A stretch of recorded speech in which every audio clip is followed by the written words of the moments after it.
Bom, Fernanda, são 14 horas agora, então vamos começar o nosso bate-papo, o prato cheio que a gente gosta de fazer de vez em quando.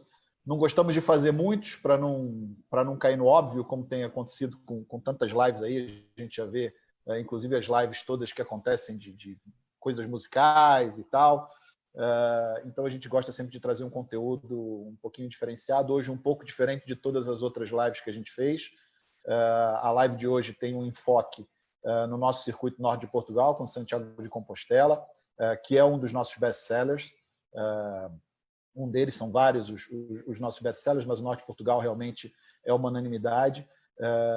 E temos aqui hoje, para acompanhar esse bate-papo, eu sou o Sérgio Viana, sou o gerente de marketing da Lusanova, o Daniel Marchand, que é o diretor executivo da Lusanova, falando direto de Lisboa, e a nossa querida Fernanda Alves, uma das nossas guias, Guia Lusanova, que acompanha os nossos grupos por toda a Europa. E essa live de hoje, quer dizer, como todas as outras, mas essa live de hoje ela não é um caráter de treinamento, a gente não vai ensinar aqui a vender o circuito norte de Portugal com Santiago de Compostela, muito pelo contrário, o que a gente quer aqui é tentar trazer um pouquinho daquilo que a gente está há tantos meses sem conseguir fazer, que é uma viagem, que é ter o acompanhamento de um guia, mostrando para a gente coisas interessantes, principalmente falando coisas interessantes dos destinos, e para que a gente possa manter sempre aquela pulga da viagem atrás da nossa orelha, que a gente não esqueça disso, porque as viagens são fundamentais, as viagens vão continuar acontecendo, mais dia, menos dia. A Lusanova tem se preparado bastante para isso, para que possa seguir todos os protocolos de segurança que vão ser necessários. Sem sombra de dúvida, nenhuma empresa em sã consciência vai colocar os seus clientes em risco e, principalmente, a nossa principal ideia aqui é que as pessoas possam viajar conosco novamente com tranquilidade, que possam desfrutar da viagem, desfrutar do circuito, sem estar com aquele receio, aquele medo constante de será que isso aqui está higienizado? Será que aqui eu vou ter algum risco ou não? Então, por isso, a Lusanova tem feito e tem trabalhado em cima para oferecer, assim que a gente retornar para os nossos circuitos, que estamos apontando o retorno para o mês de setembro, para que a gente possa receber os nossos clientes como sempre recebemos, com qualidade, com segurança, e dando para eles uma viagem tranquila, que eles possam desfrutar da melhor maneira possível. Eu falei aqui rapidinho, quero que o Daniel se apresente rapidamente, depois a Fernanda entra no ônibus e a gente segue com o circuito. Ok. Obrigado, Sérgio. Bem-vindo a todos aqueles que estão assistindo. Eu só queria me apresentar, muitos seguramente já me conhecem. Meu nome é Daniel Marchand, eu sou responsável pela parte comercial da Lusanova no Brasil e também em Portugal. E eu só queria deixar aqui uma pequena mensagem como novidade, é que nós vamos apresentar no final dessa semana, o Sérgio inclusive está fazendo esse trabalho para nós depois enviarmos para todo mundo, que são os mini-grupos na Europa. São alguns circuitos que nós, daqueles que são mais, digamos, mais vendidos, aqueles que são mais procurados, nós criamos mini-grupos para circuitos, máximo 8 pessoas, mas o recomendado são 6 pessoas em van, para poderem fazer circuitos na Europa em família ou amigos. Ou seja, não é circuito para vender por adesão. Serão família, amigos, próprio grupo que se junta numa partida privativa para fazer esses circuitos. Essa programação ela vai estar disponível até março de 2022, já para dar um avanço, para poderem se programar com tempo, e toda a temporada, desde setembro agora de 2020, toda a temporada de 21 até março de 22. Tem bastante flexibilidade. Se vocês, por acaso, você é agente de viagem, você é passageiro, quer fazer algo diferenciado, pode nos enviar um pedido de cotação. Nós podemos acrescentar uma noite mais ou uma noite menos ao circuito, alterar o circuito, fazer como vocês querem que se possa ser realizado esse roteiro e esse circuito. Ele vai ter um guia, um motorista de turismo, vai ter guias locais especializados nas principais cidades, hotéis de 4 estrelas, portanto, visitas programadas, e é uma forma muito tranquila, muito ligeira de viajar, de conhecer a Europa. Inclusive, o norte de Portugal com Santiago vai estar nessa programação também. Então, é uma novidade que nós vamos lançar no finalzinho dessa semana para que vocês possam ter mais um produto para vender e mais um produto comercial que a Lusanova vai agregar ao seu portfólio.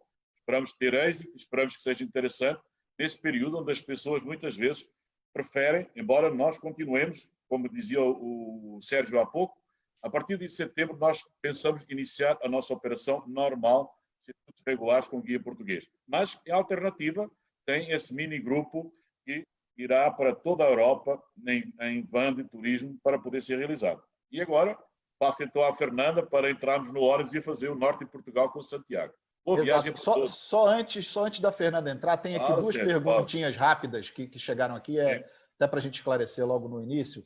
A Daniela Focante, ela questiona a respeito dos circuitos que a gente aponta para o início em setembro, se haverá algum seguro caso o país de origem dos passageiros tenha algum problema com a saída ou ainda com o coronavírus.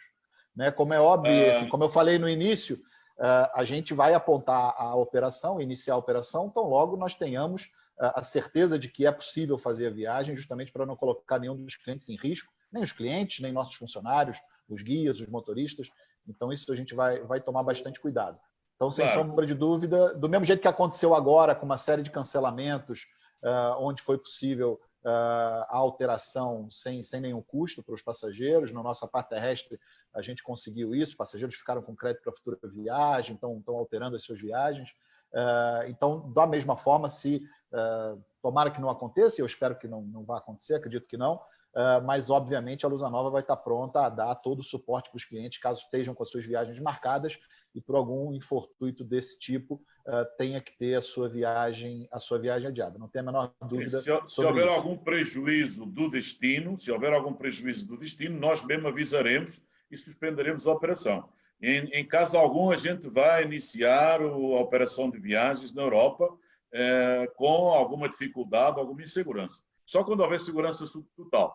Só para informação, a partir de 1 de julho, todas as fronteiras da União Europeia, do espaço Schengen, vão estar abertas. A questão no momento é que não estão abertas ainda para o mercado brasileiro, porque existe uma diretiva da União Europeia que não permite, por enquanto, fazer circuitos com passageiros provenientes do Brasil. Mas é hoje. Daqui a 15 dias, 3 semanas, um mês, tudo isso vai ser alterado com certeza. Tudo depende da evolução da pandemia, tudo depende de vários fatores que, portanto, vão sendo atualizados diariamente e seguramente pensamos nós que a meio de julho tudo estará normalizado. É a nossa opinião. É mais ou menos por aí. E uma outra pergunta que houve aqui foi da Ana Passos, quando o Daniel falou a respeito dos circuitos em van, ela pergunta aqui a respeito dos valores.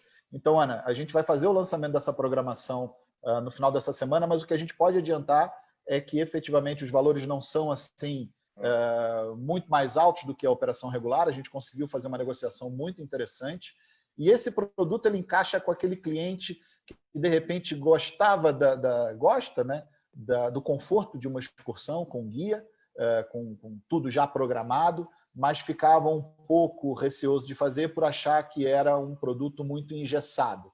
E esse produto ele vai dar a possibilidade do cliente incluir noites, tirar noites, então incluir passeios. Então isso vai ser muito interessante. A gente vai dar uma maior flexibilidade para o cliente na organização da sua viagem e cada vez mais coisas desse tipo demonstram o quanto é importante a gente ter a parceria do agente de viagem, o cliente buscar um agente de viagem para organizar as suas férias. Não tem a menor dúvida disso. Bom, agora sim, Fernanda, o ônibus é seu. Então, boa tarde a todos. Vou, com base em algumas imagens que vão passando, já estão aqui, vamos iniciar este tour, como dizia e muito bem o Sérgio, este é um dos tours mais vendidos e é também um dos tours que eu recomendo principalmente para a primeira vez que o cliente do Brasil vem a Portugal. Este é um tour muito abrangente e recomendo, como disse, por ter toda essa perspectiva e ficar com uma ideia muito generalizada. Depois a Lusanova tem outros tours mais específicos, mas este de facto é um tour que tem essas características e já vão entender porquê. Esta imagem ajuda-nos a começar aqui um bocadinho, não de ónibus, como dizia o Sérgio, não vamos já de ónibus ainda estou aqui com a plaquinha Lusa Nova, nesta imagem que vemos em baixo, que nos dá conta de vos explicar como é que é a chegada ao aeroporto de Lisboa. Portanto, isto é uma imagem do aeroporto. Ainda hoje falávamos que se calhar não vamos ter assim esta grande confusão que temos como esta que vemos, devido àquilo que estamos vivendo no momento, mas esta imagem é muito importante porque é a primeira imagem que o cliente tem quando chega a Lisboa, e tem que estar atento porque por vezes é difícil encontrar a placa que diz Lusa Nova, e estar de facto atento a essa indicação para que possa ser bem recebido e encontre o assistente, ir ao seu encontro e depois ser encaminhado para o hotel. Portanto, este é o primeiro momento. Normalmente o cliente logo na chegada vai ter algum tempo para descansar, portanto o tour não começa neste momento. Algumas pessoas têm noites extra antes do tour ou após o tour. Eu sobre isso também queria explicar que recomendo que, claro, na chegada é sempre importante ter algum tempo para a adaptação, mas se puderem optar, ou se o agente de viagens puder recomendar que as noites extras em Lisboa sejam depois do tour, é muito importante, porque o cliente já vai ter toda uma informação sobre o que é que a cidade tem disponível para lhe oferecer, e às vezes eu, em conversa com clientes, acontece que os clientes têm alguns dias livres antes do início do tour e não vão aproveitar exatamente tudo aquilo que a cidade tem para oferecer porque não têm a informação do guia. É melhor no final, ou seja, sim, aquelas horas da chegada, normalmente os voos do Brasil chegam sempre muito cedo, terem atenção que se quiserem descansar é importante reservar uma coisa que nós chamamos de early check-in, ou seja, ter o quarto disponível à chegada do hotel, porque em muitos momentos acontece que os hotéis não têm os quartos disponíveis, então reservar para poder descansar. Eu sempre digo, eu aconselho às vezes logo no início do tour os clientes a descansem, tentem aproveitar os momentos de descanso que têm, e sempre me respondem esta frase que eu não me esqueço nunca, que é, o cliente diz-me sempre: Fernanda, eu não quero descansar em euro, eu para descansar, descanso em real. É-me difícil convencê-los a descansar porque os tours este tour são dias completos, há sempre muita coisa para ver, mas é importante aquelas horas de adaptação por causa do fuso horário, etc. Então descansar esse dia, ter todas as informações importantes, horários do tour, se há alguma dúvida também falar com o recepcionista que pode ajudar na chegada no hotel, porque às vezes não é o guia que está logo na chegada no aeroporto, são assistentes que fazem a recepção do cliente, e o guia depois começa no dia seguinte com a visita da cidade de Lisboa. Exato, e no aeroporto tem essa foto é interessante porque é o que eu digo sempre. O passageiro, quando sai do portão de desembarque, depois que ele pega as bagagens e sai efetivamente da área restrita, ele está quase como num platô, ele está mais alto do que as pessoas que estão ali esperando, e normalmente as pessoas seguem ou para a direita ou para a esquerda e não se atentam à olhada ali de cima, onde tem uma visão mais panorâmica, para identificar onde estão as placas, pronto, a placa da Lusa Nova, que é para quem ele tem que se dirigir, e normalmente esses assistentes estão com as placas voltadas para a porta de desembarque, né? Então o que às vezes acontece, o passageiro desce, sai da porta de desembarque, vai para a direita ou para a esquerda, se vê ali no meio daquele monte de gente e não consegue localizar. Então é sempre bom, assim que sai da porta de desembarque, passa os olhos, vê se ele consegue identificar já a placa da Lusa Nova, que está sempre à frente. É bastante fácil, mas fica mais fácil para ele visualizar de cima do que se ele estiver já na parte de baixo aí do setor de desembarque. Não é isso, Fernando? A Lusa Nova paga sempre para ter a placa no melhor lugar da saída do aeroporto. Exatamente, caríssimo. Caríssimo. É isso, é isso. Bom, e agora, Fernanda, depois do primeiro dia, normalmente a gente tem o segundo dia, não é? E como é que é o nosso segundo dia em Lisboa? Então, no segundo dia, este tour é um tour de dia completo. Nós começamos ou por Lisboa ou por Sintra, depende às vezes também das complicações, de questões de trânsito, etc. O City Tour começa sempre às 9, portanto este dia é um dia que não começa assim muito cedo, há dias em que começaremos mais cedo o nosso dia. E então temos uma parte do City Tour, portanto, ou melhor, do dia em que temos Lisboa, portanto, está dividida em duas partes o dia, portanto, o dia começa pelas 9, termina por volta de umas 18 horas, mais ou menos, 17h30, 18 horas. Em Lisboa o que nós fazemos é dividir o City Tour, temos uma parte de ônibus, portanto uma parte que nós chamamos uma panorâmica da cidade, em que damos uma perspectiva sempre com muita informação das avenidas, das praças, o que é que podem fazer aqui, quais os bairros da cidade, explicando a localização do hotel, quais os meios de transporte, às vezes no final do dia há quem queira ficar no centro da cidade, depois de toda aquela explicação. E daí aquilo que eu falei anteriormente é muito importante. Neste dia vão receber muita informação sobre tudo aquilo que a cidade tem disponível.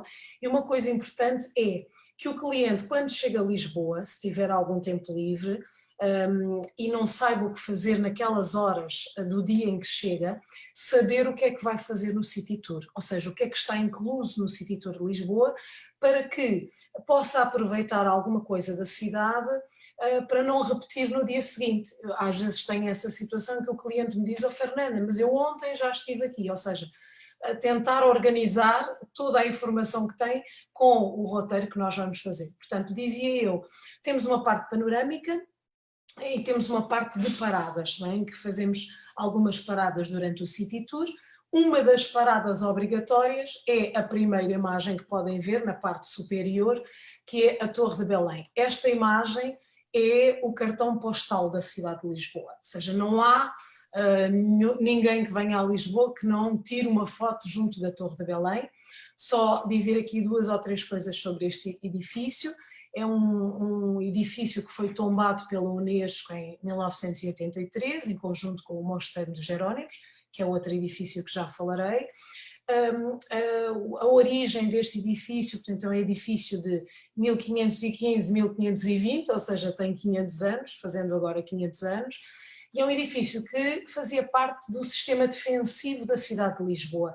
Quem vinha por mar, se repararem, vemos água, não é? A Torre de Belém, atualmente ela está na margem norte do rio Tejo. Esta água é meio doce, meio salgada, porque é aqui que acaba o Tejo, portanto a cidade de Lisboa está na margem norte deste rio, que é um rio que nasce em Espanha, com mais de 1000 quilómetros. E em conjunto com outro edifício que estava na margem sul, havia, portanto, um tipo de fogo cruzado entre os 2 edifícios para impedir a entrada de embarcações que não fossem bem-vindas na cidade. Portanto, esta torre funcionava como sistema defensivo, ainda que noutras ocasiões foi também armazém de pólvora, foi prisão política e atualmente é o símbolo da cidade.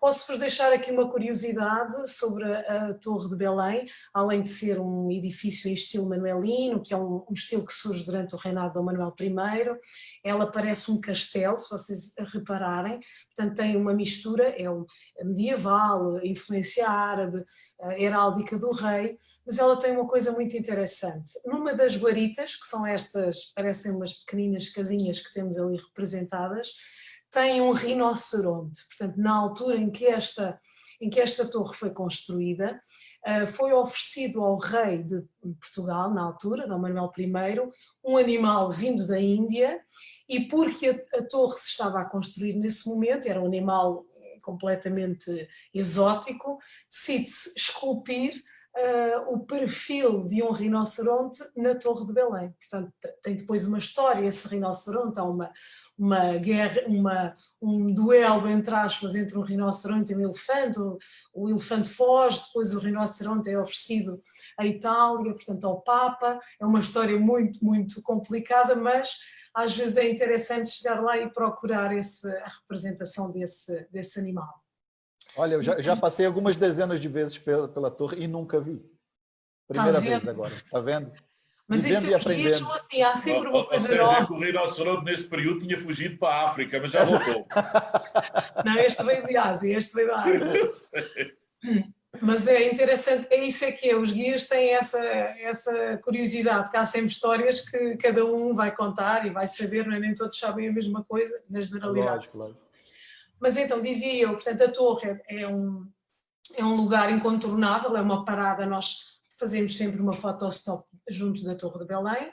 O bairro de Belém é um dos bairros mais visitados, nós chamamos o bairro histórico, portanto aqui tem muitas outras coisas que ver, tem, por exemplo, falava há pouquinho do mosteiro, o famoso Mosteiro dos Jerónimos, que é hoje uma igreja paroquial, portanto mantém a função de igreja, ainda que já não temos vivendo dentro desse mosteiro a ordem religiosa de São Jerónimo, mas é uma das igrejas mais fantásticas da cidade de Lisboa, também da mesma época, também tombada pela Unesco, e tem uma curiosidade, aquele lugar onde está hoje o Mosteiro dos Jerónimos era a praia do Restelo. Esta é uma pergunta muito frequente, de onde saiu Cabral, de onde saiu Vasco da Gama, de onde saíram as caravelas? Então, no local onde nós temos o mosteiro atualmente, a porta sul da igreja, era a praia, ou seja, o rio, que atualmente está junto à Torre de Belém. A torre, quando foi construída, ela estava no meio de uma fundação rochosa, portanto é como se fosse um ilhéu,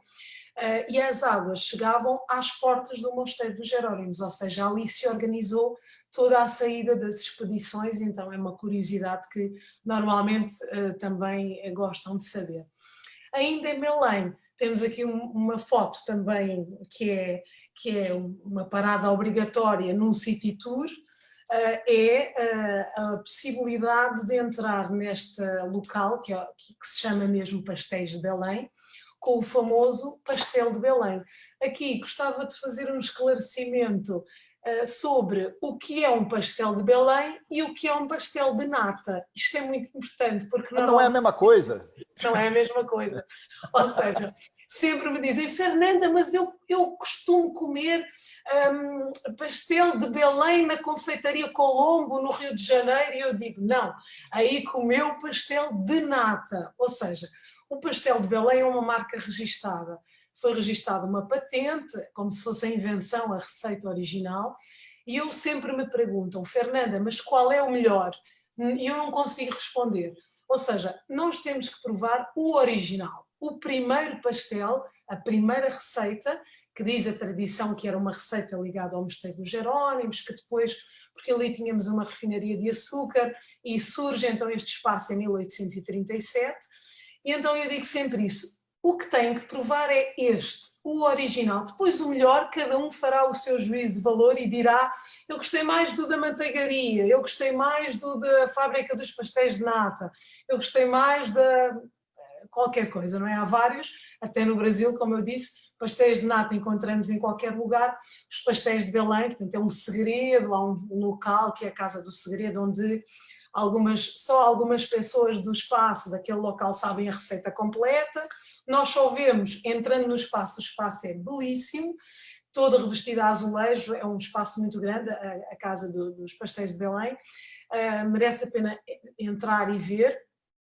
Nós só vemos o desenformar dos pastéis, que é tirar da forma e vender, não vemos mais nada da receita, mas é muito interessante e é um local que temos que sempre dar tempo para, portanto aqui temos também um tempo, fazemos uma parada junto da torre, junto dos Jerónimos, que é do lado dos Pastéis de Belém, é a mesma parada, temos tempo livre também, aí para fazer essa visita. Então em Belém vemos outras coisas, eu queria deixar aqui uma indicação, uma sugestão.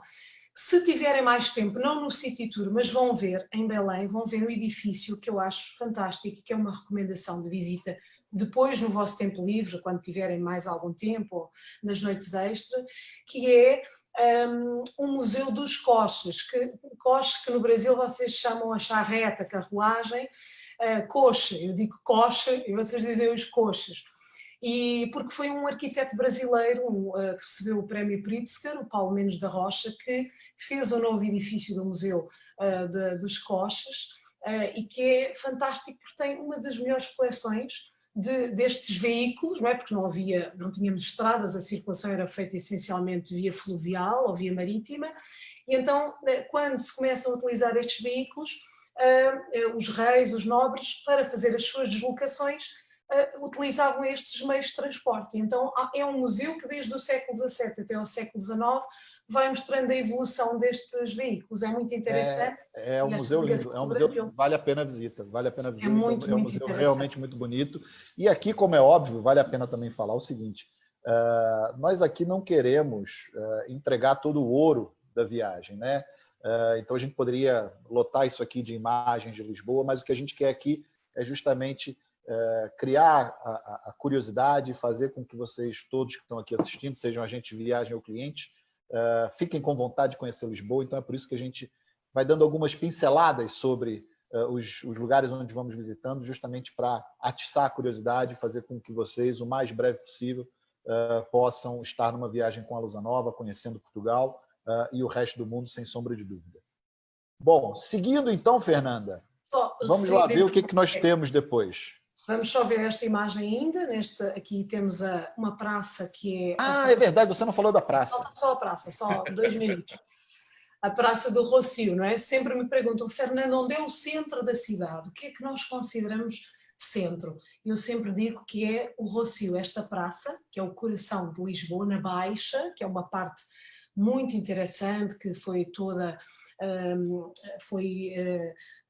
caiu, não é? Ruiu com o terremoto que nós tivemos em 1755, e então é uma estrutura que nós temos antissísmica, que vem do final do século XVIII, segunda metade, 1700, a partir do terremoto, e que é uma área muito interessante, e é mais ou menos como que um shopping a céu aberto. Portanto, esta parte é de comércio, tem cafés, tem restaurantes, é uma parte muito agradável.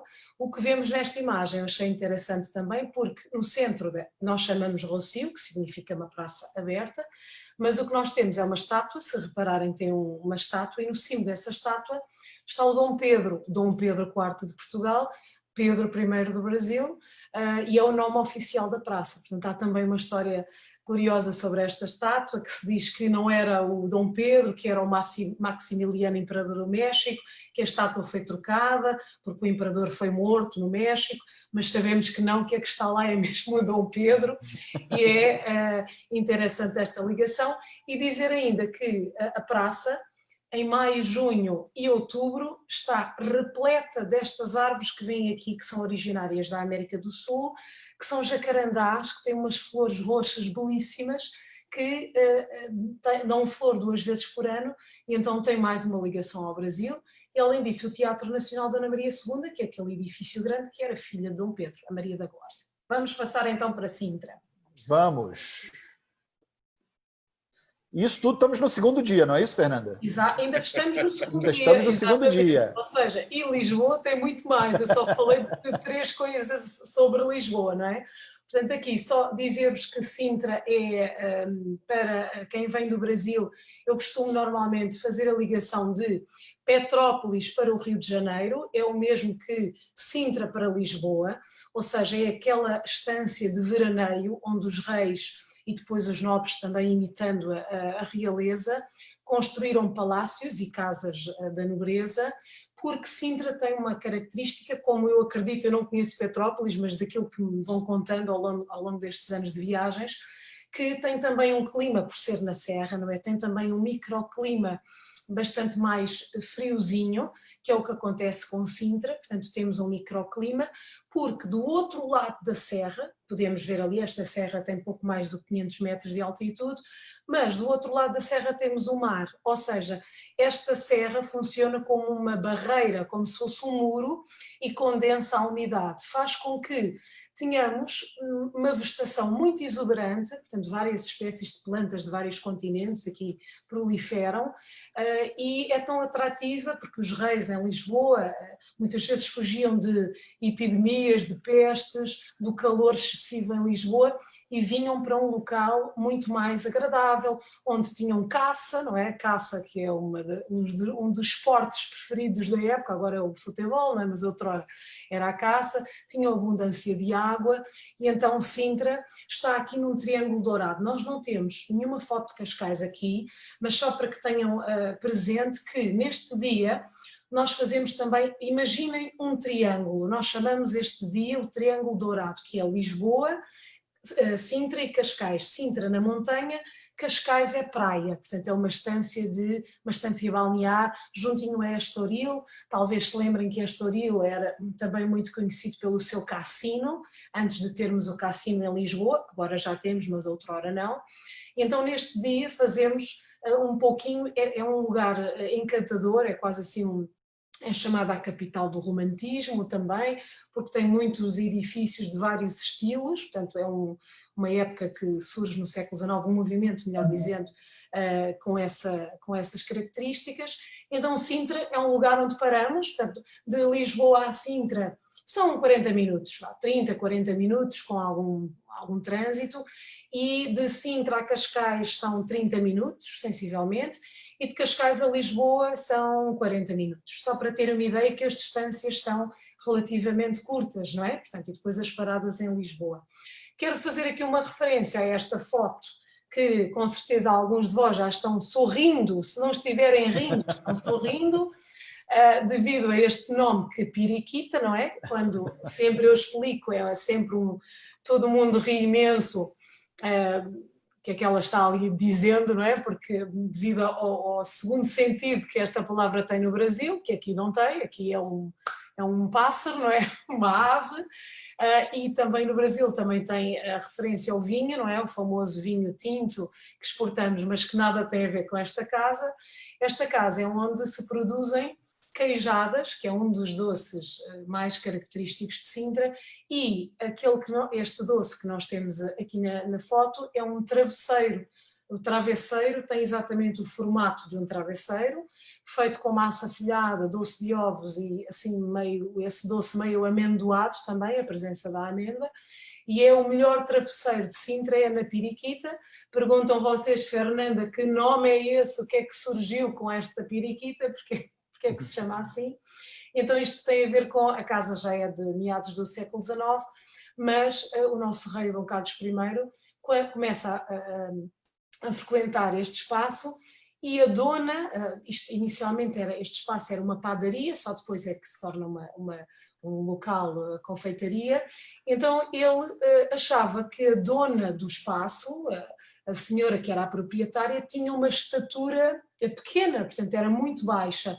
Então era a forma carinhosa, era um apelido, a forma como ele falava, de forma carinhosa, chamava a senhora de Piriquita. Então o nome vem exatamente dessa origem. Seguimos? Muito bom, seguimos. Me conta uma coisa, Fernanda, só uma curiosidade que eu tenho. Não sei se a Fernanda vai saber. Sérgio, não vais pedir a receita dos travesseiros de Piriquita. Não, por um acaso não. É porque eu sei de uma história e eu queria ter certeza de que ela é verdade. Por que Portugal faz tantos doces com a gema do ovo? Eu sei uma história, só não sei se é verdade. Sim, deve saber, porque a clara era utilizada, portanto as claras dos ovos eram utilizadas para as gomas dos hábitos das freiras. Isto normalmente as receitas estão sempre ligadas aos conventos, não é? São os doces conventuais, não é? Doces conventuais. Há outros doces que são populares, que não utilizam, por exemplo, a amêndoa e o açúcar, que eram ingredientes relativamente caros e não há disponíveis ao acesso de todos. Mas sim, normalmente sobravam as gemas, não é? Visto que as claras tinham essa utilização, sobravam muitas gemas, e então para que misturavam-se com o açúcar, para que aguentasse mais tempo, e então essa é a história que sei da muito... Então é a história que eu sei também, então é verdade. Se a Fernanda diz que é verdade, pronto, a partir de hoje já está confirmada. Exato. Vamos lá, Fernanda, e agora no terceiro dia? Bom, então, este dia termina, nós voltamos para o hotel, não é? Portanto... temos essa noite em Lisboa e no dia seguinte saímos em circuito. Este dia... Desculpa só interromper. Normalmente esse dia é o dia que a gente aproveita para fazer o jantar dos favos, não é? Exatamente. Segunda-feira, não é? Segunda-feira, e porque é um dia que chegamos mais ou menos cedo, não é? Portanto, do City Tour, e nessa noite... quem se inscreve, não é? Quem compra essa opcional, é um tour que é opcional, fazem o jantar, portanto é uma noturna em que tem o jantar e assistem também ao espetáculo de fado, não é? Que é imperdível também aqui esse espetáculo, é sempre neste dia, no dia do City Tour e Sintra. Portanto, no dia seguinte é que saímos então já com bagagem, não é? Portanto, nesse dia, ainda que o tour comece em Lisboa e acabe em Lisboa. Portanto, às vezes até há quem deixe bagagem no hotel, porque nós vamos voltar novamente para o mesmo hotel. Este tour começa, nós saímos sempre mais cedo, 8 horas, portanto neste dia saímos um bocadinho mais cedo, porque temos um dia bastante longo, nós vamos terminar o dia em Braga, portanto temos, este tour são 2 noites em Braga, 2 noites no Porto, sem contar com as noites em Lisboa, não é, que depende da opção de cada cliente, e então este dia temos Óbidos, Coimbra e Braga, ou seja, só para terem uma ideia, de Óbidos, de Lisboa a Óbidos, dá sensivelmente 1 hora de caminho, portanto são 70 e poucos quilómetros, mais ou menos, dá 1 hora de caminho, explica algumas coisas normalmente no caminho, vou contextualizando algumas coisas do circuito em geral, e Óbidos, deixem-me dizer-vos, e quem já esteve sabe, que é um dos lugares preferidos de quem vem do Brasil, é sempre um lugar apaixonante, porque Óbidos é um lugar onde é como se voltássemos atrás no tempo. Imaginem que nós voltamos para a época medieval, 1200, 1300, 1400, porque temos uma cidadezinha que está organizada com uma estrutura medieval e estamos dentro das muralhas. Isso é uma coisa em que não vamos ter outra oportunidade como esta na viagem, ou seja, cada local é escolhido com base numa coisa que é única, e no caso de Óbidos é esta particularidade. Temos uma muralha, uma cidadezinha que está dentro da muralha, em que as pessoas vivem dentro da muralha, muita gente, além de termos comércio também, são 2 ruas principais, e dá sempre para ver toda esta organização. Portanto, Óbidos era um local onde a corte poderia ficar se quisesse. Vemos aqui esta foto que vem à vossa direita, portanto na parte mais em baixo, à direita, que é o paço, ou seja, era o local onde o rei se passasse por aqui, visto que não tínhamos uma corte que ficasse sempre no mesmo local, era uma corte itinerante, e aqui era onde vivia o alcaide, que era o representante do rei. Atualmente este espaço é uma pousada. Que é uma pousada? É um hotel que aproveita um espaço, um monumento nacional, pode ser um castelo, pode ser um convento, então temos este conceito de alojamento em Portugal, as pousadas, que agora é explorado por um grupo, que é o Grupo Pestana, portanto um grupo hoteleiro, e o mais interessante é mesmo percorrer este espaço. O que é que nós fazemos? Levamos todo o grupo até ao centro de Óbidos, percorremos esta rua direita, que é a que vê em baixo aqui na foto, que tem todo este artesanato. Vamos percorrendo com todo o grupo. Uma coisa muito importante é que nós, como temos os radioguias, os audioguias, este sistema, nós vamos falando, vamos explicando ao longo do percurso que vamos fazendo em andamento, não é? Portanto entramos dentro da cidadezinha, que tem as casas brancas, caiadas. Se repararem na foto superior do lado esquerdo, temos umas faixas amarelas e azuis. Há uma crença que diz que estas faixas afastavam os maus espíritos e os maus olhados, portanto temos muito no sul de Portugal. Depois quando nós chegamos ao norte vemos o granito, vemos outro tipo de rocha, e isso vamos acompanhando ao longo da viagem, eu vou chamando a atenção para esses aspectos também. Nós fazemos a visita guiada até ao centro de Óbidos e depois tem a oportunidade de ter tempo livre. Nós damos logo a indicação, a orientação do ponto onde o ônibus para.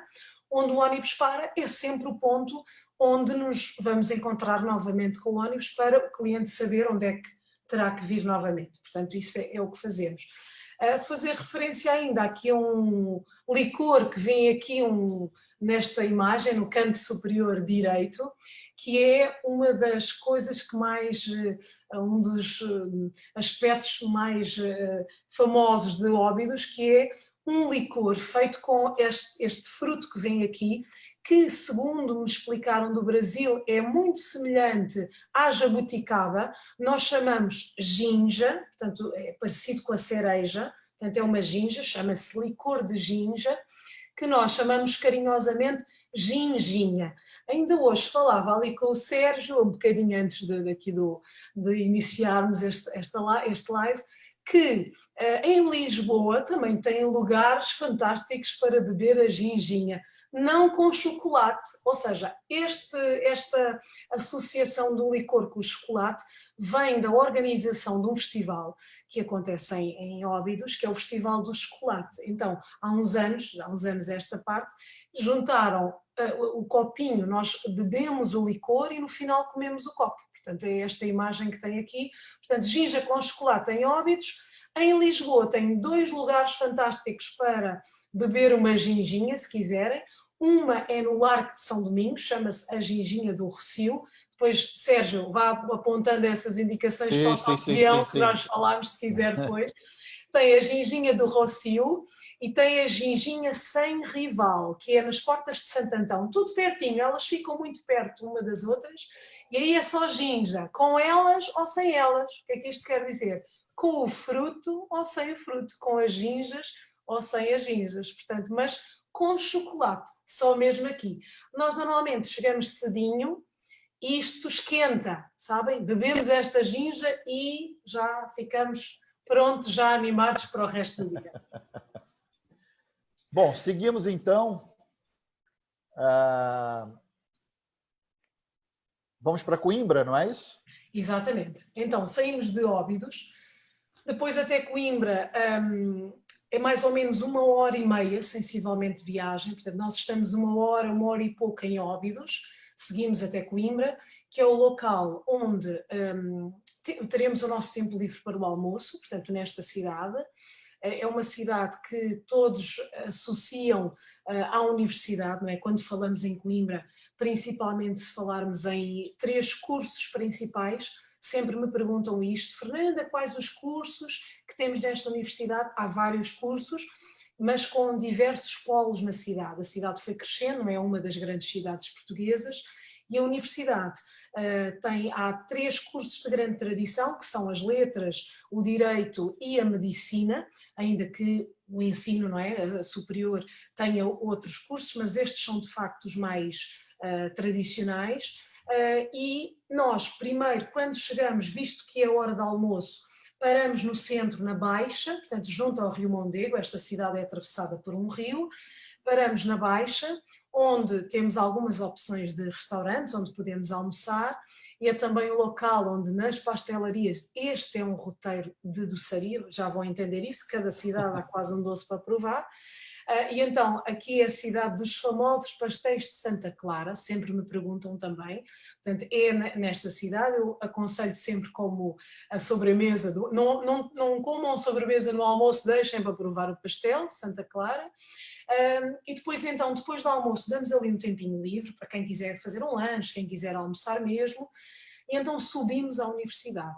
Na universidade, nós, sempre que é possível, eu digo sempre que é possível, porque às vezes, por condicionalismos da própria biblioteca, que é o espaço, o local onde todos querem entrar, que todos querem visitar, que é esta foto que vem em baixo, na parte inferior em baixo, chama-se a Biblioteca Joanina, como se fosse a joia da coroa da cidade de Coimbra. Sempre que é possível, portanto, nós nos nossos tours temos essa visita sempre que for possível por eles, pela própria universidade, e vemos uma biblioteca que foi fundada por Dom João V em 1725 e que tem imensos livros raros. Eu vou citar alguns que são importantes para o Brasil. E dizer-vos uma coisa importante, que esta universidade é a maior universidade brasileira fora do Brasil, ou seja, pelo número de estudantes, estamos a falar de talvez já mais de 2.000 estudantes brasileiros. Portanto, temos à volta de 70 nacionalidades nesta biblioteca, portanto há vários convénios, vários acordos entre universidades, mas esta para nós, por ser a mais antiga, não é? Portanto, a que se estabelece é uma universidade que se estabelece definitivamente aqui em 1537, fundada em Lisboa muito antes, mas vai intercalando entre Lisboa e Coimbra, e definitivamente aqui se estabelece, aqui neste espaço que era um palácio. Portanto, foi um palácio anteriormente, já com o domínio islâmico, depois dos nossos reis, e foi adaptado, foi um espaço adaptado. portanto, o paço e depois a construção de uma capela, e o último edifício que vem à vossa esquerda, as duas imagens que estão em baixo, portanto, o interior da biblioteca e o edifício à esquerda, que é a parte exterior, que está em cima de uma cadeia. Havia uma cadeia académica. Para aqueles que se portassem menos bem, dentro da universidade havia uma lei própria, e então é com base dessa cadeia que foi construída a biblioteca no século XVIII. Portanto, é um edifício fabuloso. Sempre se fala, eu ia dizer os 3 livros que talvez tenham interesse especial para o Brasil. Um que todos conhecem, que é a primeira edição dos Lusíadas, portanto há um exemplar dentro desta biblioteca. Depois temos também um dicionário tupi-português do século XVIII, que é interessante também, e muita coisa escrita por José Bonifácio Andrada da Silva, que estudou nesta universidade, foi lente, que é o mesmo que dizer professor. Ele licenciou-se em filosofia, depois ele esteve ligado a muitas outras áreas, e há muita coisa escrita por ele também, e que são algumas curiosidades que fazem a ponte, não é, a ligação entre Portugal e Brasil, e por esta razão é que também a universidade foi tombada pela Unesco, muito recentemente, em 2013, por ter estes livros raros e por, de facto, toda esta adaptação, e é um espaço que sempre que possível tentamos mostrá-lo. Só não conseguimos se não nos for possível pela própria universidade, se nos limitarem por questões de eventos, alguma coisa que aconteça, porque nós, com a Lusonova, temos quase sempre reserva para o interior da biblioteca, o que é muito, muito importante, às vezes não é possível. Fernando, enquanto você toma uma água aí, para não falar tanto, deixa eu só dizer o seguinte. Sim. Na última visita que eu fiz à Universidade de Coimbra, com um grupo de agentes de viagem brasileiro, nós fomos recebidos pelo reitor da universidade, que nos falou da importância da Universidade de Coimbra para aquilo que ele considerava, e eu também considero, um dos maiores feitos dos portugueses, que foi conseguir que o Brasil fale, todo esse grande continente que é o Brasil, fale a língua portuguesa. Exato. A explicação que ele deu, parece lógica, é que enquanto os portugueses não permitiram que se construíssem universidades no espaço do território brasileiro, os espanhóis, ao lado, deixaram construir universidades em Buenos Aires, em Caracas, em Bogotá.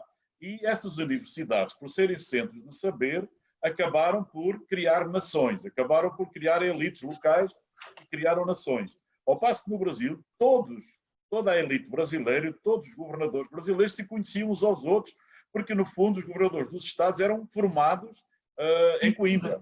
Então, esse facto fez com que a elite brasileira, ao estudar em Coimbra, levasse a língua portuguesa, e nunca a independência do Brasil foi retardada por essa influência da Universidade de Coimbra. Portanto, a grande influência, hoje mesmo, são cerca de 2, 3 mil os estudantes brasileiros que se mantêm na Universidade de Coimbra com bolsas para estudar, e é uma universidade de grande importância ainda hoje para o nível académico, até mesmo dos estudantes brasileiros. Só essa pequena informação enquanto você tomar uma água aí. Exato, não, faz todo sentido, isso não tinha pensado, mas efetivamente faz todo sentido, e foi assim mesmo, porque era esse exemplo que eu dei ainda há pouco, o José Bonifácio Andrada e Silva, estudou, e como eu disse, formou-se lá, depois vai ser uma das figuras ligadas à independência do Brasil também, mas de facto essa situação faz muito sentido, portanto faz todo sentido.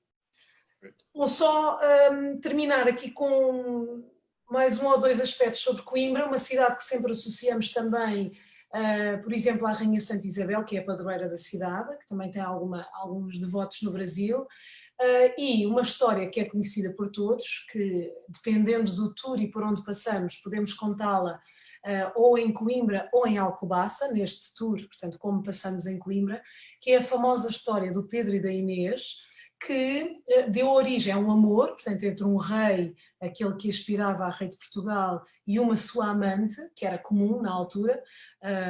Lembrem-se, conhecem a história e sabem da amante mais famosa de Dom Pedro, que foi a Domitila, não é? Portanto, essa figura incontornável que também ligada ao Dom Pedro, e aqui no nosso Dom Pedro I, aqui a história acontece com o nosso Dom Pedro I, estamos a falar de 1300, não é?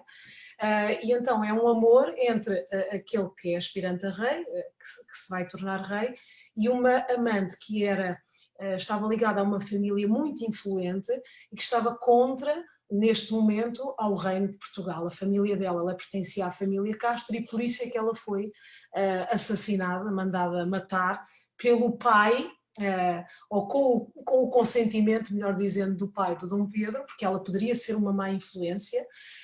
Entretanto, ele manda matá-la, mas ter-se-á arrependido, mas já não foi a tempo. E então surge uma expressão no Brasil que vocês usam e que nós não usamos, que é uma coisa que eu acho muito interessante, que diz que agora Inês é morta, quando alguma coisa já não tem remédio, já não há nada a fazer. Portanto, o pai, o Afonso IV, ter-se-á arrependido daquilo que tinha dito, então façam lá aquilo que acharem melhor, como aos conselheiros para a matarem, arrependeu-se, mas já não foi a tempo, porque ela já estava morta. Então nós aqui não dizemos essa expressão, é uma expressão que eu sei que é muito frequente no Brasil e que nós não dizemos, e eu aprendi convosco. Só mais um apontamento, tem a ver com o traje, é uma coisa que a forma de vestir, a forma de trajar dos estudantes em Portugal, isto não é só em Coimbra, que está muito associada, agora fala-se muito em relação ao Harry Potter, não é? Portanto, aquela figura muito conhecida dos filmes, e que há uma teoria que diz que as capas dos estudantes portugueses, que foram inspiradas nos jesuítas, na ordem religiosa que estava encarregue pelo ensino, e então essas capas do estudante português, porque a Joanne Rowling, a senhora que escreve o Harry Potter, vive em Portugal durante algum tempo, no Porto, na região do Porto, e então na cidade do Porto. E então há uma teoria de que aquelas capas da escola de feitiçaria do Harry Potter ter-se-ão inspirado, portanto todo o mundo gosta imenso de tirar foto quando chegamos, os estudantes estão lá também a vender souvenirs, então eu explico sempre a história e é um sucesso, todos querem tirar fotos com aquelas capas dos estudantes, e é também um episódio interessante sobre Coimbra. Portanto, é a cidade da universidade. Até 1911 não tivemos universidade, exceto um período em que tivemos universidade em Évora, de cerca de 200 anos, mas só depois, em 1911, após a República, é que tivemos universidades noutras capitais do distrito, que é o mesmo que dizem no Brasil, as capitais do Estado, não é? Portanto, aqui só tivemos a universidade em Coimbra, exceto esses tais 200 anos em que também tivemos na cidade de Évora. Não, muito bom. E Coimbra, sem alongar, Coimbra também tem um fado próprio, não é isso? Tem o fado de Coimbra, sim. Tem o fado de Coimbra, não é? Muito ligado aos estudantes, portanto é um bocadinho diferente, exatamente, sem dúvida. E a Universidade de Coimbra, juntamente com a Universidade de Bolonha na Itália, são as duas mais antigas da Europa. Sim. É Coimbra e Bolonha, são as mais antigas da Europa. Continua, Fernanda. Seguimos o ônibus, Fernanda. Podemos seguir? O ônibus, Fernanda. Eu tenho medo de não acabar a viagem. Ficar pelo caminho que nunca vai chegar. Vamos falando. Enfim, Santiago, então. Vamos lá. No terceiro, portanto, acabamos a nossa viagem, acaba em Braga. Portanto, aqui não. Porque nós vamos para Braga só para pernoitar, não é isso? Exatamente, nesse dia. Exatamente, porque depois, quando saímos de Coimbra, nós temos a visita da parte da tarde, não é? Em Coimbra, saímos, fazemos as paradas técnicas, eu chamo paradas hidráulicas, quem já viajou comigo sabe que eu não me dou essas paradas para fazer essa parada em viagem. E vamos para Braga, dormimos, não é? Portanto, essa noite, pernoite, e no dia seguinte voltamos a sair muito cedo, às 8, portanto, e vamos até Santiago porque é uma viagem de bastante tempo, portanto, estamos a falar de cerca de quase 200 quilómetros, com a parada que fazemos mais ou menos a meio percurso, dá quase 3 horas de viagem, não é? Portanto, temos que sair bem cedo, fazemos essa viagem toda com essa parada técnica pelo meio, chegamos lá em Santiago e temos sempre o acompanhamento de um guia local, ou seja, uma guia ou um guia que nos acompanha durante cerca de uma hora e pouco, e que dá, ainda que eu faça a contextualização da história, portanto vou logo no ônibus, vou contando alguns aspectos para ser mais fácil depois perceber a informação informação, mas ainda assim acompanhamos, fazemos ali uma viagem pelas praças, só para explicar estas imagens. Esta primeira imagem, na parte superior esquerda, temos a praça principal, que se chama a Praça do Obradoiro, temos a Catedral, portanto o centro. Santiago é uma cidade que surge, um dos motores desta cidade é o turismo e os peregrinos, portanto é também a capital da Galícia, mas é uma cidade que tem um santuário apostólico, ou seja, porque é que as pessoas vão até Santiago? Ou os peregrinos, todos vocês já ouviram falar dos famosos caminhos de Santiago, que são rotas que fazem os peregrinos chegarem até àquela cidade, a pé, a cavalo ou de bicicleta, portanto nós temos que fazer um mínimo de percurso, o máximo não há, consoante a nossa fé ou a nossa condição física nos permitir, mas temos que fazer pelo menos 100 km a pé ou 200 a cavalo ou de bicicleta. Portanto, levamos como que um passaporte, chamamos a Compostela, vamos passando por vários pontos de apoio ao peregrino e terminamos a nossa viagem exatamente aqui para ver onde está enterrado o apóstolo Santiago, apóstolo maior, não é? Santiago apóstolo maior. Muitas vezes, já falo às vezes com algumas pessoas que vão até lá e não sabem exatamente, vão até Santiago e não veem o túmulo, que eu acho uma coisa que às vezes não sabe porque ninguém lhes diz, não é? Portanto, o objetivo é chegar e prestar homenagem ao local que está embaixo do altar, não é, da catedral, onde está o enterrado Santiago Apóstolo. No ano que vem, 2021, é um ano muito importante para Santiago, vai ser Ano Santo. Podem ver, se olharem aqui para estas fotos, a foto que está do nosso lado direito, da parte inferior, em que vêm, parecem uns escombros, não é? É exatamente o início do Ano Santo. Simbolicamente há uma porta que se chama a Porta Santa e que está aberta somente durante os Anos Santos. Quando é que é Ano Santo em Santiago? Sempre que o dia 25 de julho cai num domingo. Isto acontece cada 6, 5, 6, 11 anos. 6, 5, 6, 11. Vou-vos só dar um exemplo de Roma, que é Ano Santo cada 25 anos. Ou seja, temos uma grande frequência de Anos Santos em Santiago de Compostela. Portanto, o último Ano Santo foi em 2010, estamos naquele momento dos 11 anos. Então, 2021, portanto, é um atrativo, digamos assim, para vos convidar a vir e fazer este roteiro, porque é um ano, a catedral está em obras, vai estar tudo pronto para vos receber, e depois temos, ainda hoje falava com o Sérgio sobre isso, não é tão fácil quanto eu vou dizer, mas quem passa na Porta Santa fica como que um bocadinho com menos pecados, não é? Não é bem assim, não é tão simples, tem que fazer mais umas coisas, mas pelo menos ficam zerados, ficam a zeros até àquele dia em que passam pela porta. Portanto, mas se passar várias vezes pela porta, fica com crédito? Não? Crédito, só volume. Eu acho que não fica. Por isso é que temos esta imagem que é, eles fazem simbolicamente, partem aquela porta e é a entrada na catedral. Portanto, outra curiosidade, aqui já que temos esta imagem à esquerda, em baixo, temos não sei se sabem o que é este objeto, chama-se um turíbulo ou um incensório, ou eles na Galiza chamam o bota-fumeiro, que era um purificador do ar, que eles ainda fazem em algumas missas. A missa do peregrino é sempre ao meio-dia, e eles fazem uma purificação que tem dois sentidos. É uma coisa espiritual, a purificação do ar espiritual, mas outrora, na época medieval, sabem bem que os hábitos de higiene eram completamente diferentes da atualidade, e então os peregrinos que iam a pé até Santiago, chegavam à catedral e dormiam lá dentro, tinham umas galerias onde eles dormiam.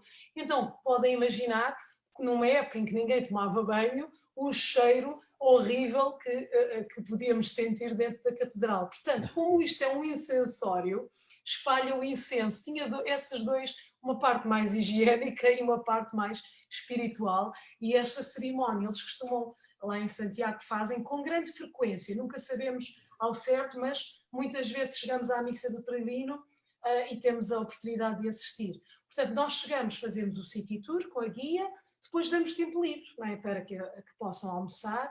A gastronomia é maravilhosa, temos peixe muito bom, marisco, que é frutos do mar, portanto temos uma grande variedade de frutos do mar, ali nas ruas do centro, souvenirs, tudo ligado com Santiago de Compostela, com as bruxas, sabem, uma expressão que talvez conheçam dos galegos.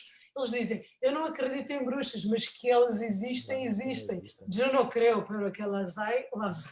Então é bruxinhas por toda a parte, há a bruxa do amor, estas são boas. A bruxa do amor, a bruxa da fortuna, a bruxa da saúde, etc. Então dá para provarem as especialidades locais da doçaria, também há, não tanto quanto em Portugal, por exemplo a tarta de Santiago. Tarta de Santiago é muito boa.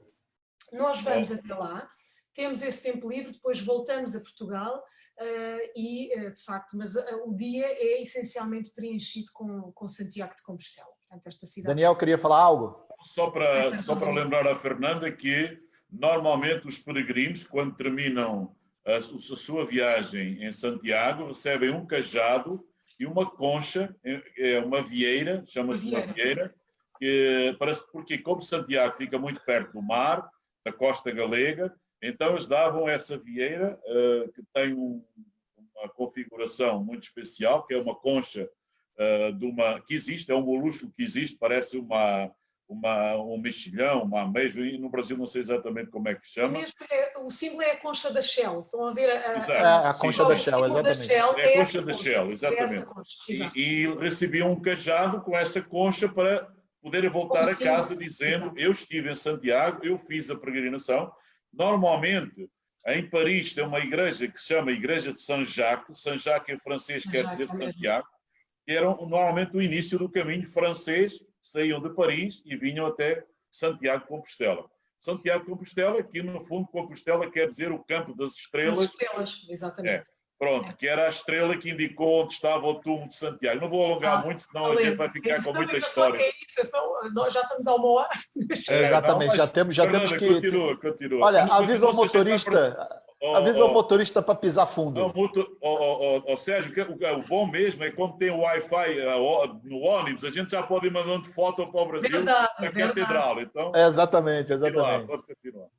Olha, teve uma pessoa que estava acompanhando a gente aqui, e que quando a gente foi falar sobre Santiago de Compostela, ficou chateada, porque afinal não visita Braga, e eu já disse a ela que não, aguarda que no dia seguinte a Braga, no dia seguinte a Santiago, nós visitamos Braga. E está aí Braga, que realmente é uma cidade super bonita. Encantadora, sim.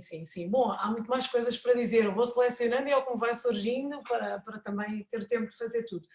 Então, no outro dia, dormimos, esse dia que chegamos de Santiago, dormimos em Braga, é a segunda noite.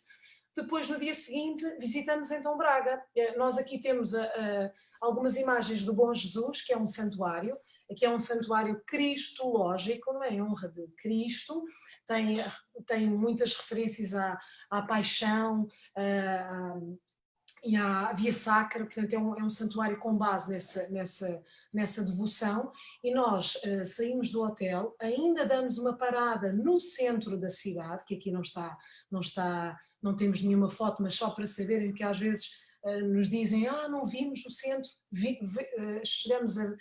vamos ver neste dia, portanto no dia do circuito, passamos pelo centro. Braga é uma cidade encantadora, é uma cidade de fundação romana, antiquíssima, uma cidade muito ligada aos arcebispos, ao poder da igreja, chamada a Roma portuguesa, também pela enorme quantidade de igrejas que tem, e nós escolhemos portanto, tem imensas, tem de facto uma variedade imensa de igrejas, mas este santuário é muito interessante pela originalidade, porque de facto aquilo que ele retrata, uma situação que não é muito comum. Eu sei que no Brasil, não sei se é o Bom Jesus de Matosinhos, estarei a dizer bem, em Congonhas, que é inspira-se neste santuário aqui de Braga. Nós temos outros em Portugal também, mas este é que vai inspirar outros. O Aleijadinho, não é? Que é uma figura Exato. Que vai depois desenvolver também é um santuário, nós chamamos um santuário de escadório, não é? Que tem estas escadas, é como se fosse o Calvário, estão a ver?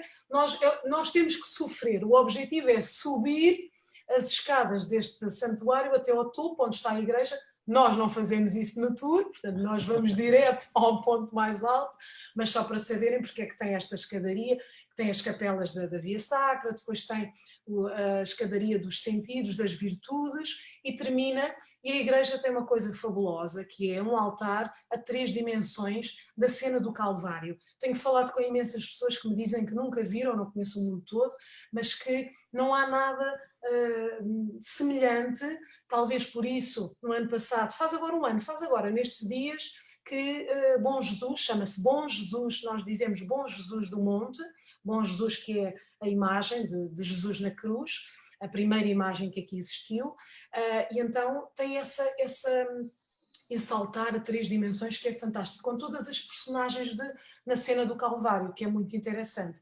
Por falar nessas personagens, se olharem, aqui no canto superior esquerdo, temos uma estátua, se repararem, está uma estátua a cavalo com uma lança, não se vê assim muito bem, mas é a estátua do São Longuinhos, que é muito famoso no Brasil para encontrar objetos perdidos, não é? Portanto, e que aqui está, porque está ligado também aqui exatamente aqui à vida, ao processo da crucificação, não é? Portanto, que é uma das figuras. Longino era um romano, um soldado romano que encaminha Cristo para o Calvário e que lhe vai espetar aquela lança, portanto ele espeta aquela lança quando Cristo já está na cruz, e diz a tradição que jorrou sangue portanto, de Cristo para os seus olhos e que ele tinha um problema de visão e vai-se curar desse problema de visão. E então converte-se ao cristianismo. Vai então defender ou passar a palavra de Deus e acaba por ser depois também degolado, morto, na altura em que havia a perseguição ao cristianismo, e vai ser canonizado, ou seja, torna-se santo já no século X. E então o que é que eu queria contar? Queria contar que diz a tradição também que os papéis, há um Papa que vai defender, Silvestre III, se não estou em erro, vai defender a canonização e os documentos para essa canonização desaparecem. E então ele próprio, esse Papa, vai pedir a intercessão de São Longuinhos para que os papéis apareçam ou se encontrem de novo. E então daí a tradição de encontrar objetos perdidos. Portanto, esta ligação que nós temos ao São Longuinho.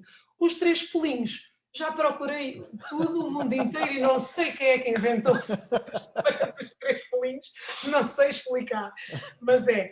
Depois, temos uma história também local, que havia um senhor muito rico, um senhor Longuinhos, aqui de Braga, e que queria casar com uma jovem, mas essa jovem já tinha um outro pretendente, um outro namorado, que se chamava Arthur, ela era a Rosinha, e o São Longuinhos quer casar com ela, mas ela diz que já tem um namorado e pede ao Longuinhos para escolher outra jovem para casar. Ele fica sensibilizado pelo amor deste casal e oferece para ajudar o casal com dinheiro, para aqueles que eles não conseguiam casar por serem de famílias pobres, e ele é como que torna-se como que um padroeiro ou um casamenteiro. Estão a ver o Santo António, versão Braga, de casamenteiro.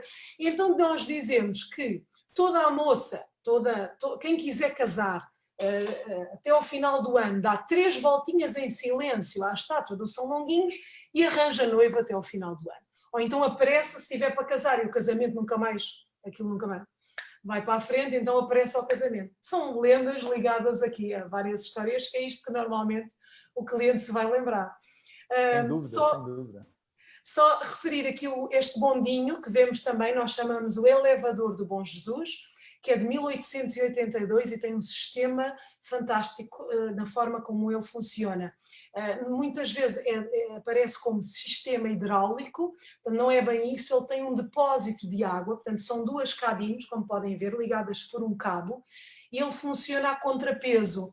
Ou seja, quando a cabina está na parte superior do monte, eles abrem umas torneiras, enchem um depósito e esse depósito com o peso vai fazer que a cabine que está mais em baixo possa subir. Portanto, muitas vezes aparece como sistema hidráulico, mas é na realidade um contrapeso. Funciona desde 1882 sem qualquer percalço.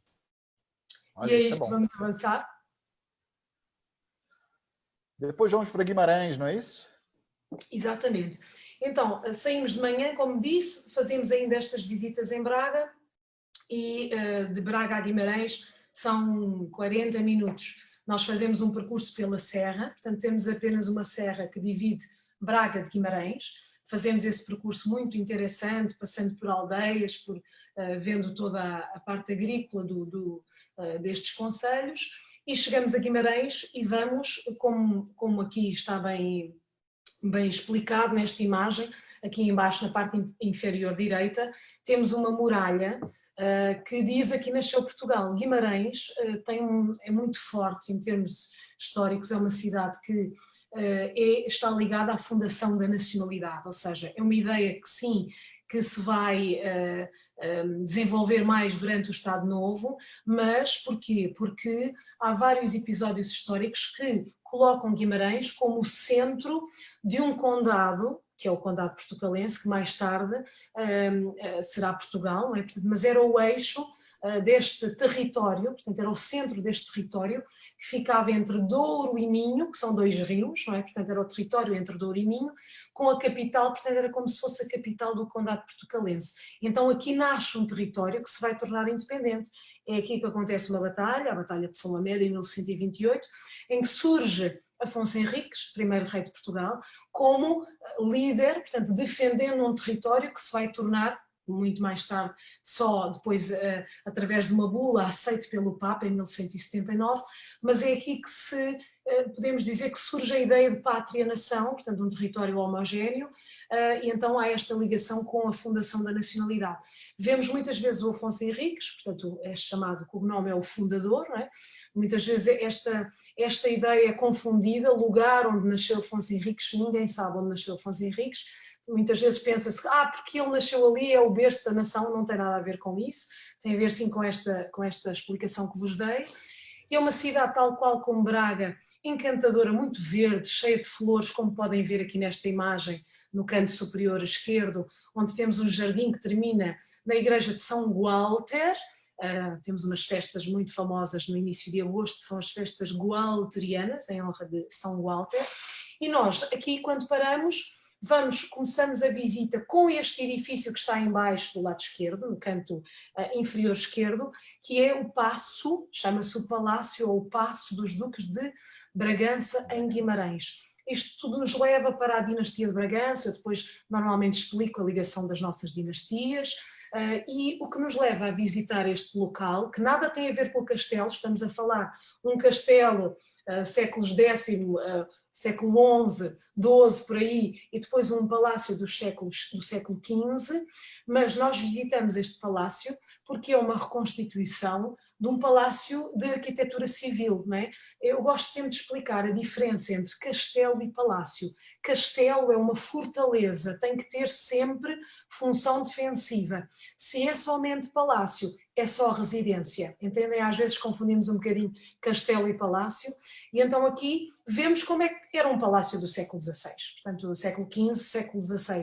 É só para vermos, tem uma coleção de arte, de vários tipos desde peças de mobiliário, tapeçarias, várias coisas de vários séculos, mas é só para explicar como é que se vivia no século XV, portanto é isso que fazemos nesta visita. Almoçamos nesta cidade, depois da visita fazemos um passeio a pé, portanto até ao centro da cidade, até esta parte onde estão os jardins, depois temos ali algum tempo para o almoço, nas praças maravilhosas do centro, que é um centro histórico que foi tombado pela Unesco em 2001, o Centro Histórico de Guimarães, por preservar a tal estrutura medieval. Portanto, é uma cidade normalmente também muito, que todos gostam imenso. Braga e Guimarães são duas cidades que são também encantadoras. Sim. Muito bem. Podemos seguir depois de Guimarães? Podemos seguir. E nós vamos para o Porto, Sérgio, não é isso? Desde que não ande no trânsito a mais de 100 a hora, não tem problema. Pode não, seguir. tá bem, tá bem. Não, eu estava aqui, eu vou dizer uma coisa, eu estava aqui preocupado com o tempo, porque estouramos aqui um pouquinho o tempo, mas todas as pessoas que estão me auxiliando aqui para controlar essa live estão me dizendo que os comentários estão sendo muito bons. Passageiros que viajaram com a Fernanda estão super agradecidos de poder vê-la novamente, escutar as explicações. Tem gente aqui dizendo que a Lusa Nova devia fazer isso sempre para que as viagens pudessem ser melhor aproveitadas. Quando chegam lá, já tem um monte de informações para aproveitarem melhor. Fica a ideia, vamos ver. Mais para frente. Fica a ideia. Bom, era isso, a minha preocupação era essa, também não vos aborrecer, não é, com tanta informação, mas por isso vou acelerando também um bocadinho para não se tornar muito tempo mais. Então aqui, nós quando saímos de Guimarães levamos 45 minutos mais ou menos de viagem até Vila Nova de Gaia, porque aqui na realidade o que nós estamos vendo são adegas, não é? São locais onde se faz o armazenamento e o envelhecimento do vinho do Porto. Aqui em Gaia, portanto a cidade chama-se Vila Nova de Gaia, que é uma cidade que fica do lado sul do Rio Douro, portanto temos um rio que divide duas cidades, o Porto fica a norte e Gaia fica do lado sul, e é exatamente em Gaia que estão todas as adegas, várias, nós temos aqui 2 exemplos, temos a Cálamo e temos a Esferreira, que vemos aqui no canto inferior direito, e então nós quando chegamos é como se fosse uma bebida de boas-vindas, nós chegamos na adega, temos uma explicação sobre toda a produção do vinho do Porto, que não é do Porto, portanto o vinho do Porto vem exatamente de uma região que é o Alto Douro Vinheteiro, que é o Vale do Douro, a cerca de 100 km do Porto, de 100 mais para a frente ainda no sentido da nascente, é aí que temos as condições temos o xisto, temos um microclima também, e aí é que temos as vinhas, não é? As videiras para a produção do vinho, e depois o vinho era trazido, portanto a vindima, como sempre, setembro, outubro, depois na primavera o vinho era trazido, já vamos ver as embarcações onde era feito esse transporte, agora já em caminhões cisterna, mas era feito nesses barcos, e então era trazido para aqui, como ainda é, e é aqui que ele vai envelhecer. Falamos essencialmente do vinho do Porto, que é um vinho fortificado, é um vinho generoso, licoroso, é um vinho que não acompanha com as refeições, é um vinho ou antes ou depois das refeições,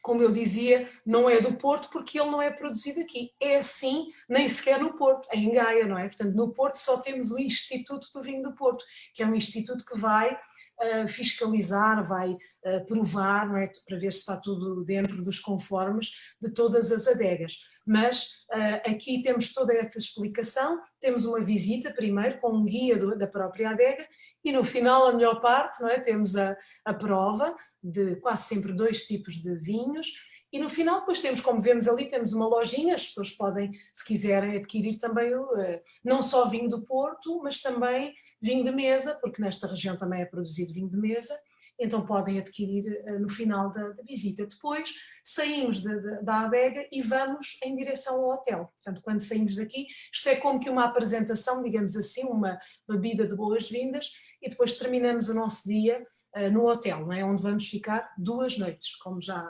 referimos inicialmente no tour, quando começámos. E aí temos o Porto. Então, aqui temos o Porto, exato, também vemos um pouquinho de Gaia, não é? De lá do outro lado.